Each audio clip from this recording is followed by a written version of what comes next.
अस्सलाम वालेकुम नाज़रीन, मैं हूँ आसिफ अली ख़ान। आज पेरेंटिंग सीरीज़ में एक बार फिर आप सबको खुशामदीद। वालिदैन हो या असातिज़ा हो, नतीजे की बड़ी जल्दी होती, रिज़ल्ट की बड़ी जल्दी होती। हर चीज़ जो हम चाहते हैं कि हम बच्चे को सिखाएं, फ़ौरी तौर पे वो सीख जाए और फ़ौरी तौर पे हमें नताइज मिलना शुरू हो जाए। अगर वालिदैन कोई बिहेवियर बच्चे को सिखाते हैं तो उनकी ख्वाहिश ये होती है कि अभी बच्चे को सिखाया है और बस अभी से बच्चा सीख जाए और फ़ौरी तौर पे नतीजा मुझे मिलने लग जाए। मिसाल के तौर पे बच्चे को आपने सिखाया कि बेटा शेयरिंग करना बड़ी अच्छी बात होती है, लोगों से शेयर किया करें, और अभी दूसरे दिन ही एक्सपेक्ट करना शुरू कर देते हैं कि वो मैंने कल ही तो समझाया था आपको, कल ही तो ये बात सिखाई थी, अभी 2 घंटे पहले तो सिखाई थी और आपको ये बात समझ में नहीं आई, आप शेयर नहीं कर रहे। जो असातिज़ा होते हैं उनके साथ भी यही मसला है कि कोई चीज़ सिखाई बच्चे को, चाहे वो मैथमेटिक्स हो, चाहे वो इंग्लिश हो, उर्दू हो, साइंस हो, और फ़ौरी तौर पर एक्सपेक्ट करने लग जाते हैं, उम्मीद करने लग जाते हैं कि बच्चे को ये आ जानी चाहिए। आज पढ़ाया चैप्टर, कल टेस्ट है इसका। आज मैं आपको बताऊंगा कि इंसान का जो दिमाग है ये काम किस तरह से करता है, ये इंस्टेंट रिज़ल्ट क्या प्रोड्यूस करता है या नहीं करता।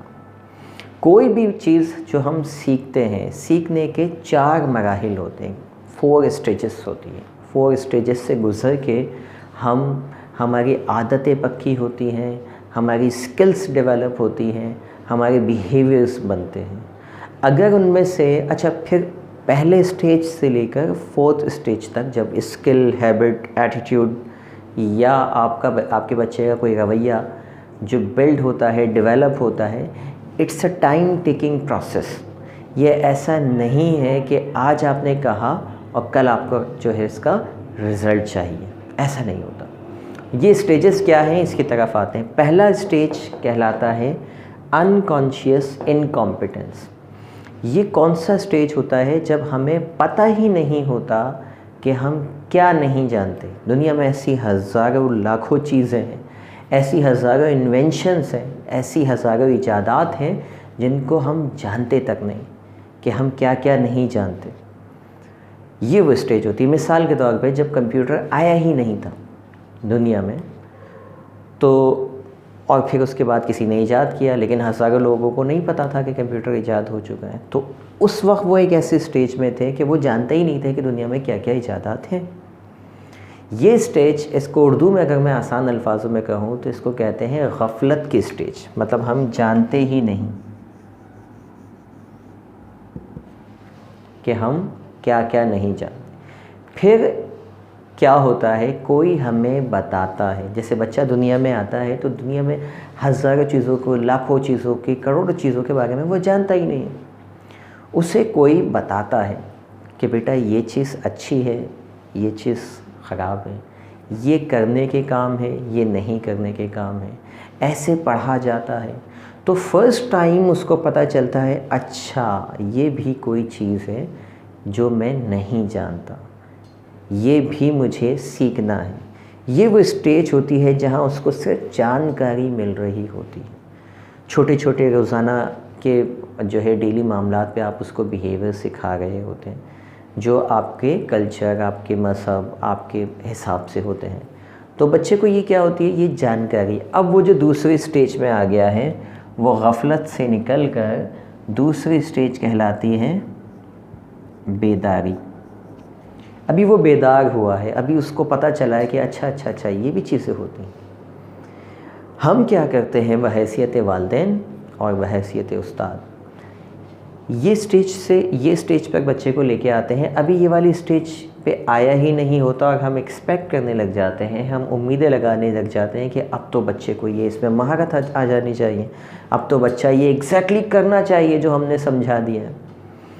लेकिन ये कॉन्शियस इनकॉम्पिटेंस, यानी अभी सिर्फ कॉन्शियस माइंड के 2 हिस्से होते हैं, अनकॉन्शियस माइंड, कॉन्शियस माइंड। जब तक कोई डेटा, कोई इन्फॉर्मेशन, कोई नॉलेज उसके अनकॉन्शियस माइंड पर हमारे नहीं पहुंचती, तब तक वो हमारी हैबिट नहीं बनती, तब तक हमारी स्किल डेवलप नहीं होती, हम बासलाहियत नहीं होते। और जब तक ये कॉन्शियस माइंड में रहती हैं चीज़ें, ये जो हमारे शऊर होता है, शऊर में जब तक रहती हैं, ये वो चीज़ें होती हैं जिस पर हमें उबूर नहीं होता, इस पर हमें स्किल नहीं होती हमारी, हम इसको बहुत अच्छी तरीके से नहीं करते। मिसाल के तौर पे जो लोग ड्राइविंग सीखते हैं, स्टार्टिंग में जब वो सीखते हैं आहिस्ता आहिस्ता उनको पता चलता है ऐसे करना है, ऐसे चलानी है, ऐसे, जब वो कॉन्शियसली चला रहे होते हैं तो वो इस स्टेज में होते हैं और उनसे चल नहीं रही होती, उन्हें पता होता है कैसे चलानी है, लेकिन डरे हुए होते हैं, घबराए हुए होते हैं, सहमे हुए होते हैं और बड़ी मुश्किल से चला रहे होते हैं। आहिस्ता आहिस्ता आहिस्ता वो स्किल, वो हैबिट, वो शिफ्ट होती चले जाती है तीसरा लेवल पे, जो कहलाता है कॉन्शियस कॉम्पिटेंस। यानी अभी वो कॉन्शियसली उसको महारत आना शुरू हो गई, उसे पता है कि मुझे क्या क्या करना है और ये काम कैसे कैसे होता है, लेकिन उसे कॉन्शियसली एफर्ट्स लगानी पड़ती है, उसको सोच सोच के समझ समझ के करना होता है। ये स्टेज कहलाती है कि जब वो अनाड़ी है, भी आ गया है लेकिन अभी पूरी तरह से ड्राइविंग नहीं आई है, अभी अनाड़ी बंदा है। ठीक है, कोई भी, वो क्रिकेट उसे पता चल गई है कैसे खेलते हैं, सब कुछ खेलना आ गई है, लेकिन वो एक्सेलेंस नहीं आई, वो महारत अभी नहीं है। वो महारत कब आती है? जब डेटा, जब नॉलेज, जब इन्फॉर्मेशन आपके लाशऊर पे शिफ्ट हो जाती है, यानी अनकॉन्शियस माइंड पे जब डेटा चला जाता है, तो वो चौथी स्टेज कहलाती है, जिसको कहते हैं अनकॉन्शियस कॉम्पिटेंस। यानी अब जो उसकी महारत है, कॉम्पिटेंस है, वो अनकॉन्शियस लेवल पे चले गई है, लाशऊर पे चले गई है, और यहाँ पर आके बन जाता है बंदा खिलाड़ी। यानी 4 स्टेजेस पर पहुंचकर कोई स्किल, कोई इन्फॉर्मेशन, कोई जो है उसकी जो भी चीज़ पे वो महारत हासिल करना चाहता हो, यहाँ से यहाँ तक जब वो पहुँचता है तब वो माहिर होता है। तब उससे आप एक्सपेक्ट कर सकते हैं कि उसने वो काम किया नहीं किया, तब उसकी असेसमेंट हो सकती है। लेकिन हम क्या करते हैं, अभी हम बच्चे को यहाँ से सिर्फ यहाँ तक लेके आए हुए होते हैं, यानी कॉन्शियसली भी वो इनकॉम्पिटेंट होता है, और यहीं पर या बहुत हुआ तो यहाँ पे ले आते हैं। अभी अनाड़ी बंदा है और अनाड़ी बंदे से खुद कहते हैं कि आपको मैथ्स में अच्छा होना चाहिए, आपको इंग्लिश में अच्छा होना चाहिए, अब तक आपको सीख लेनी चाहिए। एक हफ़्ते पहले सब्जेक्ट पढ़ाया है और एक हफ़्ते में आप एक्सपेक्ट करते हैं कि वो माहिर हो जाए, राइट? करना क्या है? इस मॉडल का आपको बहैसियत वालिदैन और बहैसियत उस्ताद फ़ायदा क्या हो सकता है? जो भी स्किल, अच्छा, यहाँ से लेकर यहाँ तक पहुँचने का प्रोसेस क्या है? एक ही प्रोसेस है, रिपीटेशन।